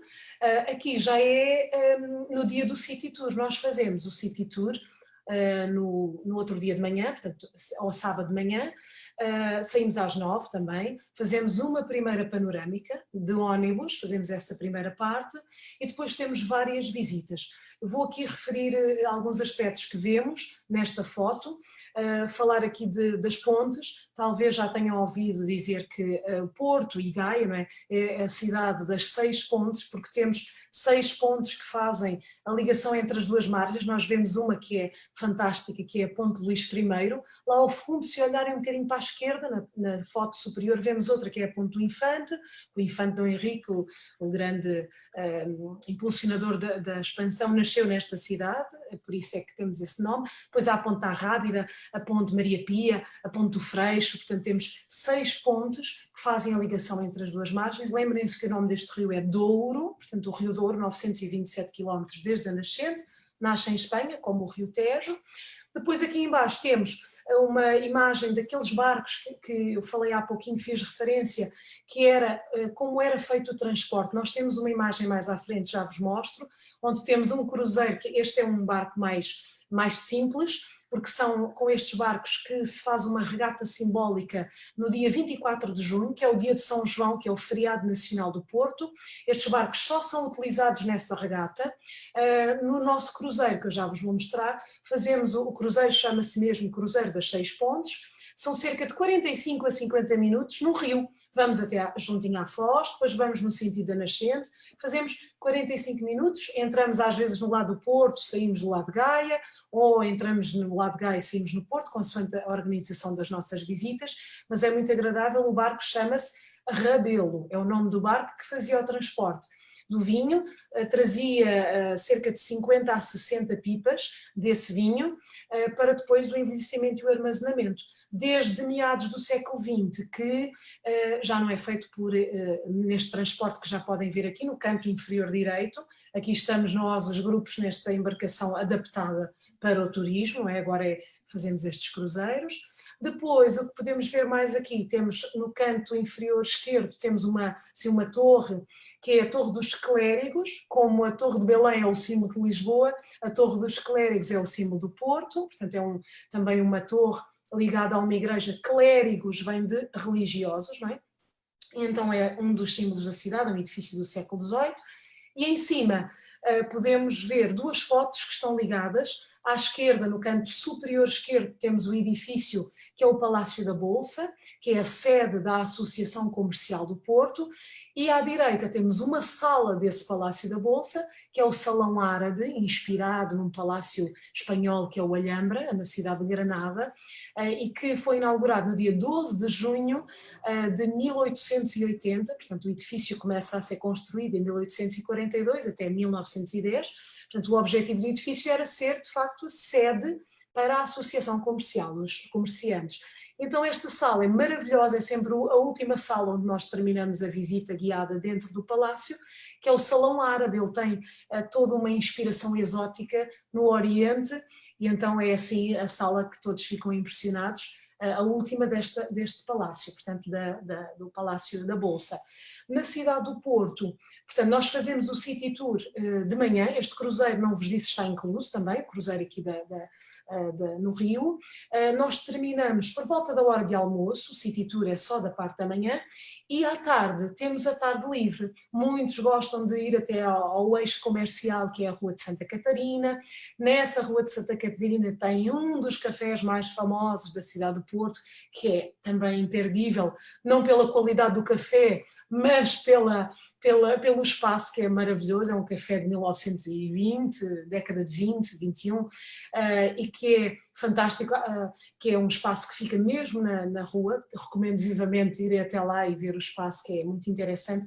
Há outros belíssimos, outros cafés maravilhosos também da cidade, o Café Guarani, que fica na Avenida dos Aliados, que era uma foto que tínhamos visto também anteriormente. Dizer-vos também, há pouco não comentei, Sérgio, pode só voltar atrás claro. Só para fazer aqui uma referência que me esqueci. Reparem nesta estátua equestre, a cavalo aqui à direita, onde temos o Dom Pedro outra vez. Só fazer uma referência, não sei se sabem que o coração do Dom Pedro, coração real, está nesta cidade do Porto, na Igreja da Lapa. O coração dele está conservado em formol, em líquidos conservantes. Foi vontade dele. Isto tem a ver com um conflito quando o Dom Pedro volta do Brasil e vem em guerra com o seu irmão, que estava cá numa tentativa de usurpar o trono. Ele vive na cidade do Porto e foi muito bem recebido. Vive há alguns meses na cidade e foi muito bem recebido na cidade. Portanto, digamos que a cidade vai apoiar o Dom Pedro e não o Dom Miguel, o seu irmão. Então, por essa razão, há como que uma afinidade, uma cumplicidade entre os habitantes da cidade e Dom Pedro, que ele deixa escrito, deixa na sua vontade, que quer que o seu coração fique na cidade. Então, onde está, exatamente na Igreja da Lapa, porque aquele local, ele não deixou exatamente escrito onde é que queria que ficasse o seu coração, mas disse que era na cidade, e a sua segunda mulher, a Dona Amélia, e depois a filha também, a Dona Maria II, decide que ficaria naquela igreja, porque ele ia uma vez por semana à missa. Ele vivia ali numa rua, que era a Rua de Sedufeita, então ele ia semanalmente à missa naquela igreja. Então temos os ossos num local que todos vocês sabem, no Monumento do Ipiranga, em São Paulo, não é? Portanto, aí estão os ossos, mas o coração, portanto, ele divide entre os dois países, os ossos no Brasil e o coração nesta cidade. É uma história que eu gosto sempre de contar e é uma curiosidade que às vezes não conhecem. Desculpe, Sérgio, era só para esquecer. Fernando, deixa só você descansar. Deixa a imagem, a última imagem, Sérgio, por favor. Não, eu não sei se eu há pouco tive que tomar uma água, não sei se a Fernanda falou aí, mas essa imagem de cima é um pouco aquilo que traz o nome, é aqui que nasce o nome de Portugal. Se Portugal nasce em Guimarães, o nome Portugal vem exatamente destas duas cidades, que era Portos Cale. Porto de um lado, a cidade do Porto, e Cale, que é Gaia, do outro lado. Exatamente. Isto, o nome, a junção das duas palavras deu Portos Cale, o condado portucalense, que deu o nome de Portugal. Mas mais interessante também é saber que o vinho do Porto é um vinho que é vinho maduro, portanto vinho de mesa, ao qual se junta água ardente proveniente desse mesmo vinho para criar um vinho generoso. E ao contrário de outros vinhos, como o vinho Jerez, por exemplo, de Espanha, ou como o vinho da Madeira, o vinho que são sempre iguais na qualidade, podem ter produção maior ou menor em cada ano. O vinho do Porto não. O vinho do Porto ele pode mudar de ano para ano. Pode mudar e, quando é uma colheita maravilhosa, magnífica, chama-se a colheita vintage, que é, portanto, a melhor colheita do vinho do Porto. E, portanto, o vinho do Porto é considerado um dos melhores vinhos do mundo e é um vinho que se costuma dizer um cálice de vinho do Porto por dia é melhor do que muito medicamento de botica, como dizia, de farmácia, como dizia antigamente. Ok, só esse apontamento, só para a Fernanda descansar um pouquinho, pode continuar. Obrigado. Tá bom. Muito bem, é isso mesmo, é aquele vinho que é, por isso é que dizemos que é fortificado, porque ele leva essa aguardente vínica e então para cortar a fermentação. Agora não toma meia garrafa, porque se tomar meia garrafa fica... Não pode, exato. Se está doente, passa tudo, passa qualquer coisa. Passa tudo, exatamente. Podemos passar então. Bom, como eu dizia, temos, ainda não, falta-me só aqui referir, nessa tarde livre, como eu dizia, várias coisas que falava dos cafés, desses cafés. Há uma coisa que não podem deixar de provar, isso era outro webinar, outra live, era falar de restaurantes, porque não dá tempo, não é, de referir, mas não deixar de provar a famosa francesinha, que é um prato, digamos, é quase como é como se fosse É uma bomba calórica, isso aí. Exato, isso é uma bomba calórica, é verdade, mas é quase como um sanduíche gigante que depois é regado com um molho. E é aí, nesse molho, que está o segredo. Foi inventada, esta francesinha foi inventada num restaurante que já não existe, fechou há bem pouco tempo, no ano passado, que é o restaurante da Regaleira, e era um funcionário que trabalhava lá que inventou esse petisco e depois perguntaram-lhe, mas porquê francesinha e não portuguesinha? Porque não o nome de portuguesinha, porque estamos em Portugal? E ele disse, porque isto é muito picante e as francesas, a moda, estava na moda, fora a redundância, então ele vai batizar esse petisco, esse prato de francesinha, porque ele dizia que as mulheres francesas eram muito picantes. E então a origem do nome vem daí, não deixem, há imensos lugares, mas é como... é um elogio para as portuguesas porque são mais doces, não é? Pode ser. Vamos seguindo então. Vamos lá. Este dia podemos Vou viajar um pouco mais. Isso. Neste dia dormimos na cidade, não é? Portanto, temos essa tarde livre e dormimos ainda no Porto. E neste dia, portanto, o último dia do circuito propriamente dito, faz duas cidades, que é Aveiro, que é a cidade que nós estamos vendo agora, e Fátima, e termina em Lisboa. Já lá vamos. Portanto, Aveiro, aqui temos duas imagens muito interessantes e o que melhor conhecemos e que normalmente surge sempre estas imagens da cidade de Aveiro.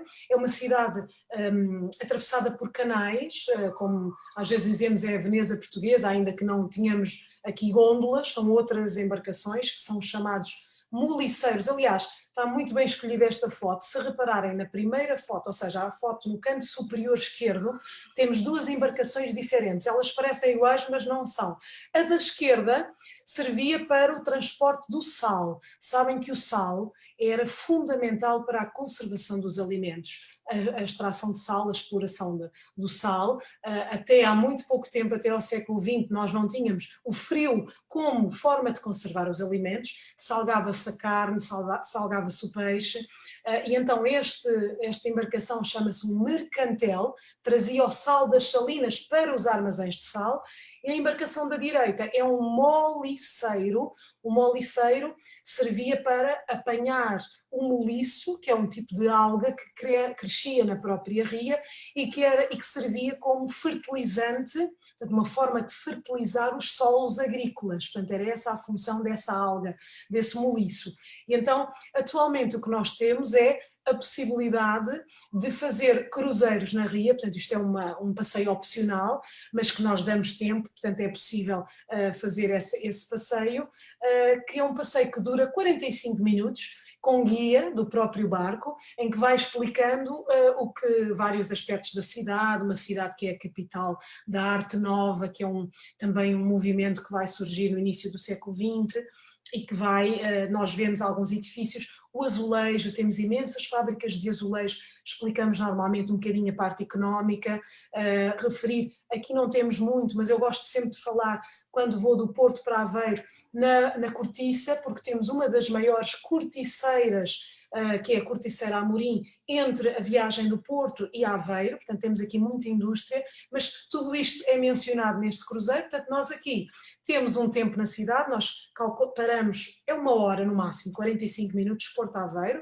paramos no centro, damos o tempo para que a pessoa possa fazer o que achar mais conveniente, melhor, e também não deixar de provar estes doces, que são talvez dos mais, a par com o pastel de Belém, dos mais conhecidos, que são os ovos moles. Portanto, este doce, este doce de ovos é feito com a tal gema, falámos anteriormente, a gema, o açúcar e água, são só 3 ingredientes para fazer este doce.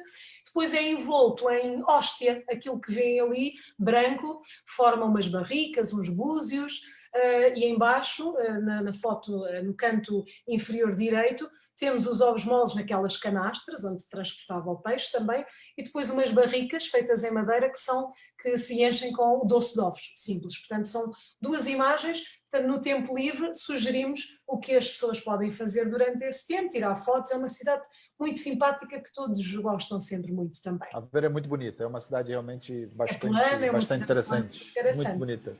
Sim. A Veneza portuguesa. Veneza portuguesa.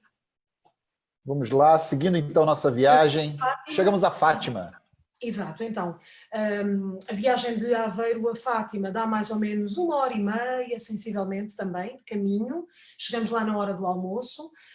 Normalmente organizamos sempre o almoço primeiro e depois visitamos o santuário, fazemos uma contextualização do santuário e depois damos tempo livre para assistir uma missa, quem quiser, portanto damos todas as opções, ou quem quiser fazer as suas comprinhas nas lojinhas, todos esses artigos religiosos, ou então simples orações, visitar tudo com muito detalhe, ainda que explicar que este é o santuário mariano, em honra da Virgem Maria, não é Nossa Senhora, é o santuário mariano mais importante. Uma curiosidade, às vezes me dizem, Fernanda, Nossa Senhora de Fátima é a padroeira de Portugal. Não é, a padroeira de Portugal é Nossa Senhora da Conceição. O Santo António é o padroeiro secundário de Portugal também. Bom, se eu começasse a falar de Santo António, bom, eu tinha aqui nunca mais, só que terminávamos amanhã. E então, dizia-vos que aqui Fátima é um local que surge após as aparições em 1917. Nossa Senhora aparece 6 vezes a 3 crianças, a Lúcia, a Francisco e Jacinta.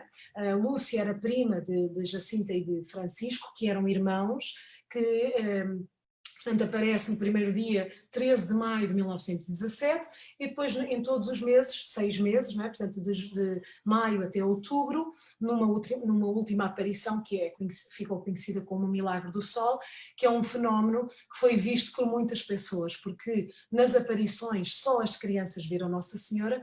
Esse fenómeno, como se fosse o Sol girando sobre si mesmo, foi testemunhado por várias pessoas, há várias explicações, isto é tudo uma questão de fé, não é? Portanto, aqui tudo a ver com a fé, e então o local principal é exatamente onde vemos o local da aparição, de 5 das aparições, é esta foto que está à nossa direita, no canto superior direito, onde temos a imagem de Nossa Senhora.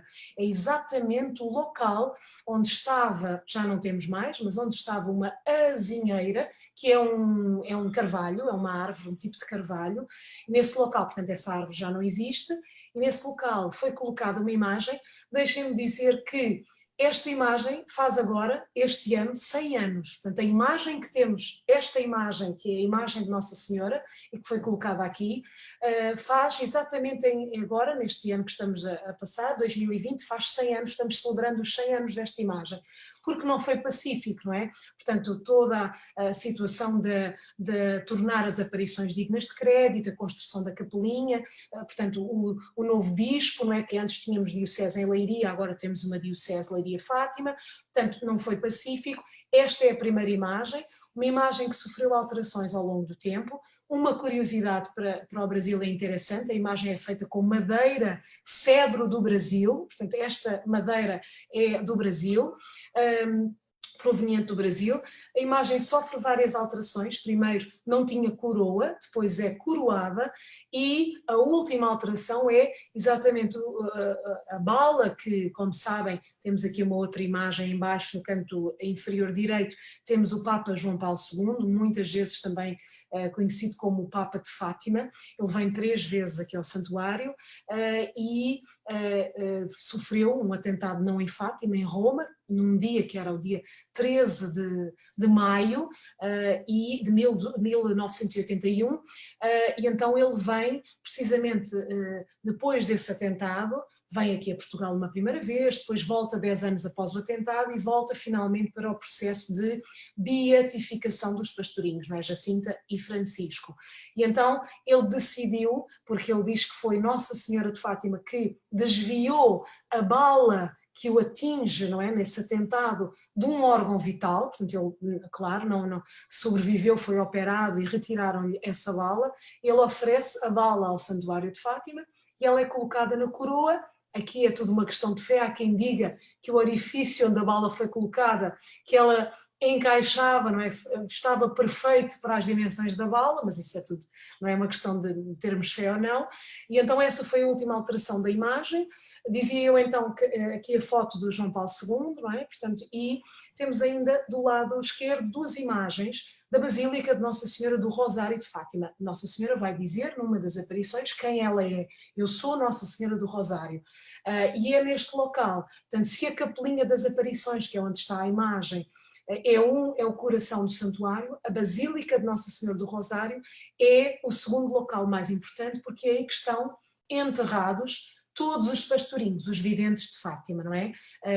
As crianças sabem que se fala muito nesta altura que estamos a viver, nesta pandemia, porque há 100 anos também Jacinta e Francisco morreram por causa de uma pandemia que ficou conhecida como a gripe espanhola, e eles morreram dessa doença, portanto, e por isso se fala tanto nesta altura, e então os seus restos mortais foram depois transladados para a Basílica, e a Lúcia, quando faleceu, Lúcia morreu de velhice, já quase com 100 anos, também os seus restos mortais foram transladados para a Basílica, portanto é o local onde vemos os túmulos onde estão enterrados os 3 pastorinhos, portanto é outro dos locais importantes. Temos depois outra igreja muito grande, que é talvez a maior igreja em Portugal, que é uma igreja com capacidade de mais de 8.600 pessoas, que é a Basílica da Santíssima Trindade. Portanto, são os 3 espaços, nós tentamos explicar, dando todas essas informações, para que depois o cliente possa fazer o que achar melhor ou gastar mais tempo onde for mais interessante para si, durante o tempo que estamos em Fátima, que é bastante. Chegamos à hora do almoço, só saímos lá para as 5 da tarde de Fátima, ou seja, é bastante tempo. Muito bom, muito bom. E para quem acompanha, o Santuário de Fátima tem feito transmissões ao vivo pelo YouTube das missas e das celebrações, e as pessoas podem acompanhar em tempo real todas as celebrações que lá acontecem. Então é bastante interessante. É um lugar realmente muito, muito bonito. Sim. E vale a pena visitar. Vale a pena visitar, independente da sua crença. É um Exato. lugar que tem uma energia muito, muito Sabe boa. que Fátima é conhecida pelo altar do mundo, independentemente da crença de cada um de nós. Portanto, Exato, é aquilo que nós falamos sempre sobre Fátima. Portanto, é um lugar incontornável, não é? Uma cidade que fica a 1h30 de Lisboa, portanto, depois o regresso para Lisboa já estamos relativamente perto, chegamos a Lisboa por volta das 6h30 no máximo, não é? Saindo por ali, e é um local que, como disse, independente da crença de cada um, há sempre grande curiosidade para conhecer Fátima. Sem dúvida. E depois de Fátima, voltamos para Lisboa, não é isso? Voltamos para Lisboa. Dormimos em Lisboa. Dormimos em Lisboa. Só aqui para terminar estes meus comentários, fazer aqui uma sugestão relacionada com esta foto que aparece na parte superior, que é o Terreiro do Paço ou a Praça do Comércio. Se repararem, temos uma colina por trás da estátua, que é a estátua do Dom José I, e uma das experiências mais interessantes em Lisboa, no nosso tempo livre, ou no vosso tempo livre, é ver o pôr do sol do Castelo de São Jorge. O Castelo de São Jorge é uma construção que era a residência de reis até ao século XVI, e dali temos uma vista fabulosa, fantástica. Diz a Alexandra Estrela, o Museu da Cerveja fica em baixo, estou aqui a ver um comentário, fica cá em baixo na base, também é interessante, é outro roteiro, como eu disse. E aqui, só fazer referência também aqui, na imagem que temos em baixo, que é, vê-se o rio, não é, o Tejo, do outro lado aquele pontinho luminoso, junto da ponte, não é, da ponte 25 de Abril, temos duas pontes que ligam as duas margens, é esta de 1966 e a Vasco da Gama, de 98, e então o Cristo Rei, que é uma cópia do vosso Cristo Redentor do Rio de Janeiro, foi o nosso cardeal patriarca Manuel Cerejeira, que vai numa viagem ao Rio em 1934, o vosso Cristo Redentor é de 1931, então inspirou-se exatamente nessa imagem, nessa construção, não é? no Cristo, e trouxe essa inspiração e foi inaugurado em 1959, o nosso Cristo Rei, portanto, Cristo Redentor, uma cópia do Cristo Rei. Muito bom. E como a Fernanda comentou no início, o ideal, até para que as pessoas possam aproveitar mais Lisboa, é fazer noites extras ao final, não é isso? Exatamente, é isso mesmo. Eu sugiro, o que disse no início, se puderem optar por deixar as noites extras para depois do tour, antes de ir embora, não é? Ou para outras cidades, outros países, ou regressar ao Brasil, porque todo este conhecimento vão adquirir, há sempre referências, vou falando de várias coisas ao longo do tour, e já ficam com todo o conhecimento, e às vezes, quando é no início, pois há muita coisa que me dizem, Fernanda, não vimos, não sabíamos, não fizemos, e o tempo já passou e vão embora. Então não deixar, outra coisa que vos quero deixar de sugestão, não deixem de ir à parte nova de Lisboa, que é o Parque das Nações, que é uma parte que é muito pouco conhecida, ou melhor, às vezes, não sei, ou a divulgação não está bem feita, porque todo o mundo se apaixona por essa parte da cidade, é a moderna Lisboa, portanto Lisboa, consoante a época que estamos falando, temos uma parte da cidade correspondente e temos o Oceanário, que é um aquário maravilhoso que não devem deixar de visitar, o teleférico, essa parte dá uma manhã, pelo menos assim no mínimo, tem que passar na parte moderna, ou seja, percorrer todos os séculos da cidade e vários aspectos da cidade, tendo em conta a época da sua construção. E é isto, espero que tenham gostado desta viagem muito rápida. Muito bem, Fernanda, muito bem. E espero que tenham Fizemos 9 dias em 2 horas, melhor é impossível. Eu acho que não dá para fazer de outra forma. Tentei fazer o melhor e às vezes... Não, mas foi muito bom. Eu acompanhei aqui os comentários de todos que nos acompanharam aqui. Tivemos uma audiência bastante linear, né? Ficamos com uma boa audiência durante todo o tempo da transmissão. E os elogios foram inúmeros. A Fernanda depois vai ter possibilidade de poder ler esses elogios todos na nossa página do Facebook, que as pessoas estavam comentando lá, passageiros que viajaram com você, clientes que estão adorando te rever no vídeo, então vale a pena. Eu aqui quero convidar as pessoas que estão assistindo a gente, que ainda não acompanham a Lusa Nova, nas redes sociais, no Instagram, no Facebook. Siga-nos lá, siga-nos Lusa Nova Brasil. A Lusa Nova tem utilizado muito esse meio de comunicação com os agentes de viagem, com os clientes, trazendo uma série de novidades. Sem sombra de dúvida, no momento que a gente está vivendo, cada dia que passa, nós temos coisas novas a informar, notícias, como a gente vai retomar as nossas viagens. A única certeza que todos nós temos é a seguinte: as viagens vão continuar existindo, o desejo das pessoas conhecerem o mundo vai continuar existindo, e eu não tenho a menor dúvida de que muito breve nós vamos passar por isso e a gente se encontra por esse mundo afora, viajando, adquirindo cultura e conhecendo os lugares belíssimos que a Fernanda hoje nos ajudou a conhecer. A gente em breve vai fazer mais lives desse tipo, ou seja, circuitos guiados. Realmente está claro que foi um sucesso, vale muito a pena fazer dessa forma. Temos outras ideias de lives também já em finalização. Então, vem algumas novidades aí da Lusa Nova em relação a esse tipo de ação para os próximos dias. Aguardem que vocês vão gostar muito das novidades que vem por aí. Daniel, alguma palavra? Olha, eu só resta desejar, agradecer à Fernanda, muito obrigado uma vez mais pela disponibilidade, pela sua dota explicação sobre Portugal. Também agradecer ao Sérgio a organização deste evento. Outros estão programados para os próximos tempos. Dizer a todos que temos que ter muito ânimo, porque, felizmente, nós já estamos recebendo muitos pedidos de cotação para grupos para 2021. Também, por outro lado, tal como dissemos no início, nós esperamos iniciar a nossa operação a partir de setembro.